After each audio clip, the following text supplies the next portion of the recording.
Não, não precisa me pegar. Tá. Me deixou muito curioso na sua fala de introdução do filme. Você diz que tenta manter certa distância na abordagem da personagem. Você faz uma abordagem com um viés da relação de trabalho daquela classe, enfim. E me deixou curioso como foi seu método, sua pesquisa para construir aquela personagem, a Ramona. Claro. Bien.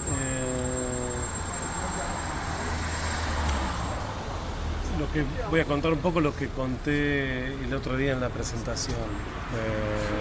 Originalmente yo tenía un roteiro sobre el mundo emocional de un personaje que yo desconocía totalmente, yo no conocía. Por muchas razones, porque tiene pertenece a otro contexto sociocultural que yo puedo observar, pero para construir el mundo emocional se necesita saber y mucho más que lo que yo puedo observar. Entonces me di cuenta que lo que me interesaba de lo que yo estaba escribiendo, de lo que yo quería contar, era el mundo laboral, el mundo del trabajo. Y todos trabajamos, o sea, me interesaba también filmar independientemente de si fuera doméstico o no. Me interesa filmar a alguien trabajando y también me interesa filmar a alguien que no trabaja. Son como dos intereses que yo tengo. Y entonces un poco al divorciarme del mundo emocional aparece como esta distancia más de observación que hace que la película mantenga todo el tiempo una distancia y a la vez un respeto por el personaje, donde yo no tomo partido, no tomo partido por nada, digamos. Evidentemente el encuentro de clases sociales es muy violento. Hay muchas formas de manifestar esa violencia. Pero la película tiene la dificultad de que está hecha por alguien de clase media. Entonces yo no puedo juzgar, ¿no? Enjuiciar, no sé lo que es enjuiciar, a mi propia clase, porque yo también regalo ropa a la empleada doméstica que trabaja en mi casa, la ropa que ya no uso. Eso es muy violento. Entonces me interesaba como esa ambigüedad, esa contradicción del encuentro de las clases sociales en el marco, en el contexto del retrato del mundo laboral de Ramón. En general, para mí esta es una película sobre la clase media. Para mí es una película que, retratando a un personaje que es de la clase baja, está hablando de la clase media. De cómo nosotros, de la incomodidad, por lo menos en Buenos Aires, por lo menos en la clase media de Buenos Aires. Supongo que la clase alta no tiene ninguna contradicción ni ninguna ambigüedad. Son patrones, pero sí en nuestra clase social, en donde personajes que pueden estar estudiando el Capital de Marx y están entendiendo el funcionamiento de la fuerza de trabajo, aún así caen en esas contradicciones. Entonces la película un poco se mete como en ese nudo. Sim. E de algum modo, bom, você acha que essa contradição pode ser de algum modo inerente ou inescapável a essa classe, ou essa parte de uma classe que busca se posicionar com sensibilidade frente a essas outras classes sociais mais vulneráveis, mas ao mesmo tempo ela se encontra em uma posição que... Bueno, que es la condición de clase. O sea, todos estamos condicionados por la clase social a la que pertenecemos, que a su vez no es solo la clase media, en este caso es la clase media de jóvenes intelectuales, o sea, es como algo bastante específico. Imagino Luego, que... la clase media es gigante, hay muchas clases medias, Sí. como también hay muchas clases bajas.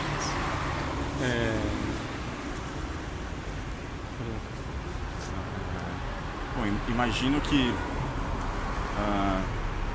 visto que o tema é esse, e você coloca esse cuidado e essa sensibilidade Sim. no próprio processo criativo do Sim. filme, assim, de se ver como parte da classe média intelectual que está falando sobre outra classe, que tipo de cuidados você tomou na linguagem do filme para que não fosse, assim, mais uma vez com uma linguagem de rápido de outra classe?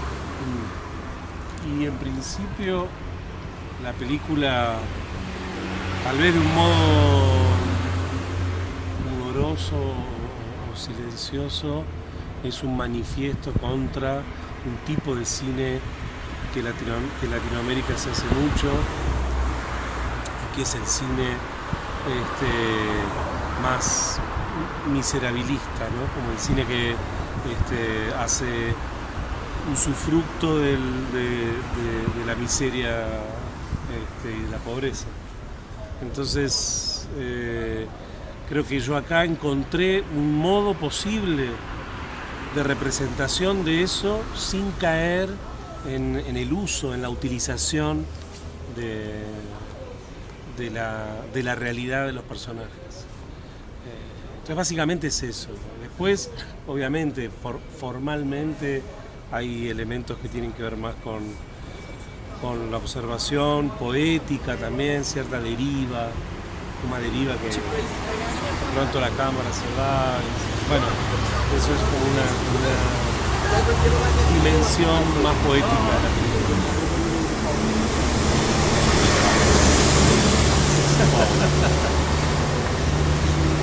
Pero sí, más que nada es eso, digamos, es como una posición, es como crearle una ética a la película, una moral. Si uno como director no se pregunta sobre su propia contradicción de clase cuando está filmando a alguien que tiene mucho menos recursos económicos, culturales que vos, entonces está mal. Uno se tiene que preguntar eso. La película lo que hace es poner de manifiesto esa pregunta. Nos estamos preguntando, ¿no? Está todo como en carne viva. ¿No? A mí me gusta eso como en general en los procesos narrativos, ¿no? Como que todo está visible, ¿no? Lo invisible es otra cosa. Lo invisible no es un problema, una característica de la trama, ¿no? Como de la historia, del truco, ¿no? Narrativo. Como lo invisible es una cuestión más sensorial, más de sensaciones. Pero todo lo demás está ahí. Por eso también la película también al principio se manifiesta en su proceso productivo. O sea, cómo se hizo la película. Costó $34.000, la plata se consiguió así, el dinero vino así, ¿no? Como tardamos este tiempo, ¿no? Tiempo y dinero. Bueno, de lo que habla la película también estaba bueno poner en primer lugar, ahí, en primer plano, ese problema también, ¿no? Del tiempo, del uso nuestro del tiempo y del dinero. También como para decir, bueno, mi trabajo no es más ni menos importante que el de una doméstica. Es un trabajo. Muito interessante essa perspectiva da sinceridade do fazer audiovisual. E você diz algo muito interessante que me lembra de Otávio Paz e de algumas leituras que ele faz das narrativas da esquerda marxista latino-americana. Então, inclusive, em alguns momentos, gente muito muito proeminente, muito admirada como o Galiano, por exemplo. E sobre essas narrativas, ele diz que quando Galiano fala da subjugação e da violência que os indígenas sofreram durante a colonização espanhola ou portuguesa, por exemplo, ele diz que há uma espécie de... Assim, se coloca o índio num papel histórico de passividade, de subjugação, de abjeção. Então se coloca ele como uma figura absolutamente sem vontade, assim, inócua, sem possibilidades. E aí, assim, fazendo leituras de alguns cronistas do período da conquista do século XVI, se vê que havia uma resistência tanto militar dos indígenas, quanto uma resistência silenciosa cultural.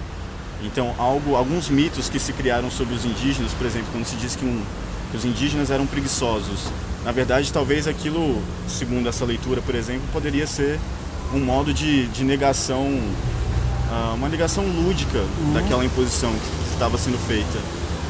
E, enfim, acho que isso que você está dizendo se conecta muito com...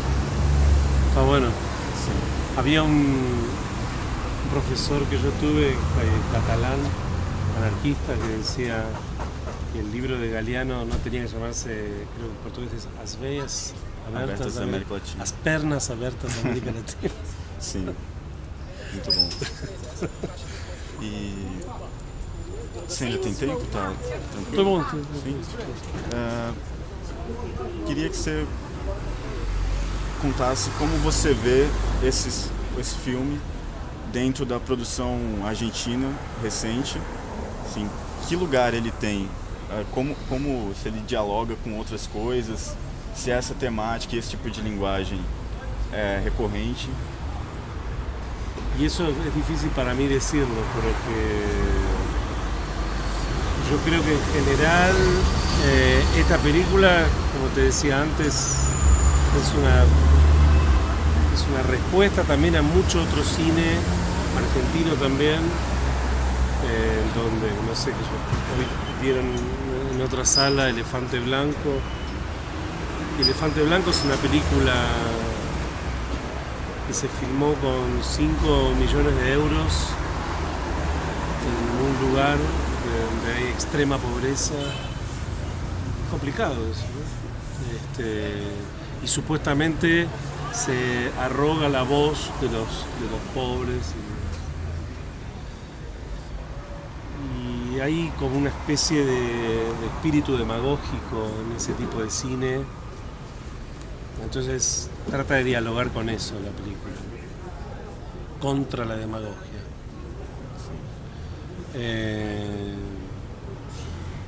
Y después me parece que la película pertenece a un tipo de películas que se están haciendo desde hace varios años, que son muy marginales, donde no... Bueno, esta película es muy política, pero no necesariamente son películas políticas, pero hay un cine interesante marginal, ¿no?, que se hace en Buenos Aires y también en el interior. Diría que es un cine independiente marginal. En este caso también se inscribe en el tipo de películas que no tienen apoyo oficial. Entonces, bueno, no solo la narrativa marginal, sino también el modo de producción.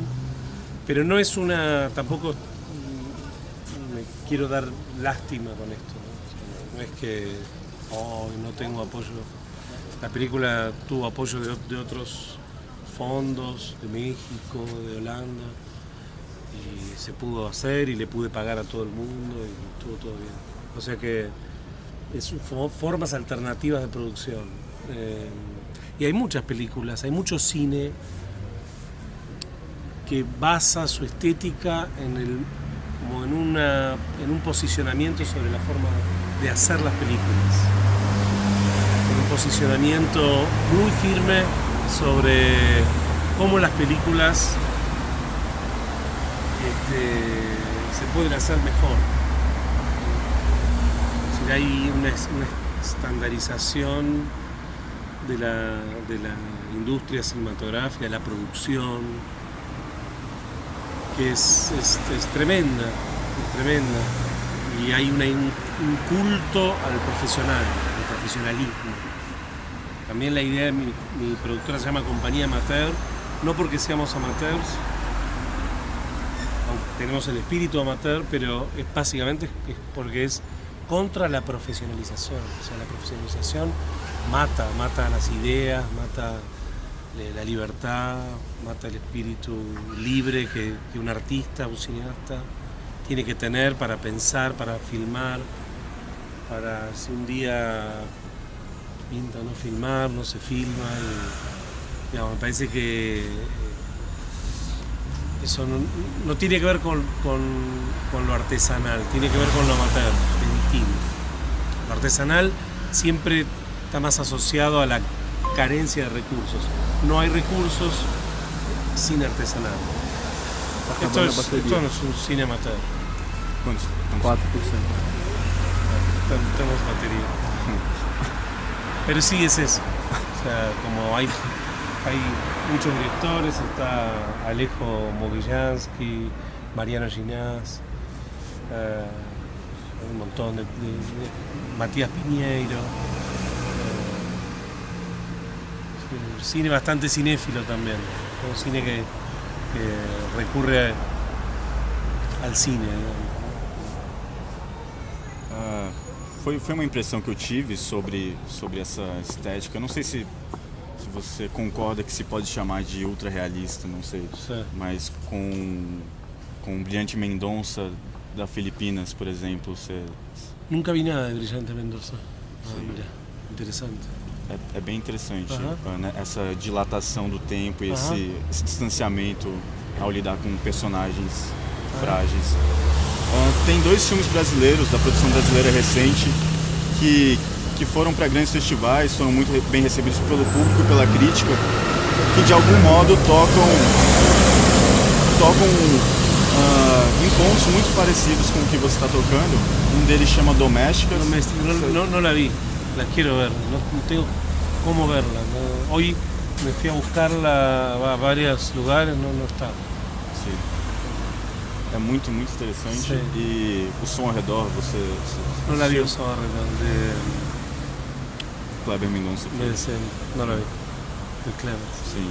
Mas, bem, no Brasil tem se feito alguns filmes sobre essa temática muito interessantes e que têm tomado um espaço importante. Eles têm tido visibilidade, embora ainda seja uma parcela pequena da produção, do total da produção brasileira.